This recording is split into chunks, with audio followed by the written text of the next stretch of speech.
Hello friend, welcome to my YouTube channel. मैं rzktutorial आपलोगे से rzktutorial आजिर भिडिओत आलोचना करिम जे मेट्रिक परीक्षार फलाफल কোন কেইটা ওয়েবসাইটত চাব পাৰিব। এই ওয়েবসাইট কেইটা মুকলি কৰি দিয়া হৈছে। হয় ফ্ৰেন্ড, আপোনালোকে 13টা কৈ ওয়েবসাইটত আপোনালোকৰ মেট্ৰিক পৰীক্ষাৰ ফলাফলসমূহ চাব পাৰিব। তো হক আজিৰ এই ভিডিওটো জানি লম যে কোন কেইটা ওয়েবসাইটত দিব, সেই ওয়েবসাইট কেইটা জানি লো। তো ফ্ৰেন্ড, ভিডিওটো স্টাৰ্ট কৰাৰ আগতে আৰু এটা ৰিকুৱেষ্ট, এতিয়ালৈকে যদি আমাৰ চেনেলটো সাবস্ক্ৰাইব কৰা নাই প্লিজ সাবস্ক্ৰাইব কৰিব এনেকুৱা ধৰণৰ লেটেষ্ট আপডেটসমূহ সকলোতকৈ আগত পাবৰ কাৰণে। তো ফ্ৰেন্ড, আহক আজিৰ ভিডিওটো আৰম্ভ কৰোঁ। এই 13টা ওয়েবসাইটত পাব আপোনাৰ ফলাফল।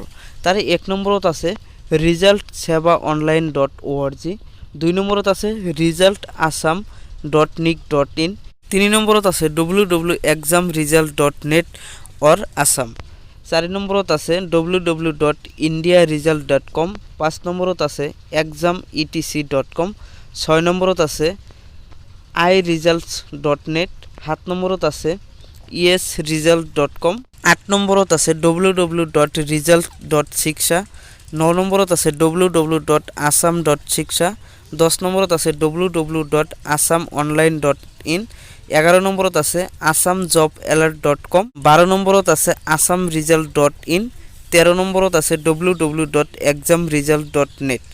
তো আপোনালোকৰ ৰিজাল্ট যেতিয়া পাব্লিছ হ'ব তেতিয়া এই ওয়েবসাইট কেইটাত আপোনালোকৰ ৰিজাল্ট অতি সহজে চাব পাৰিব। ইয়াত 13টা ওয়েবসাইট দিয়া আছে, যিকোনো এটা ওয়েবসাইটত যদি আপুনি চেক কৰে তেতিয়া আপোনাৰ ৰিজাল্টসমূহ চাব পাৰিব।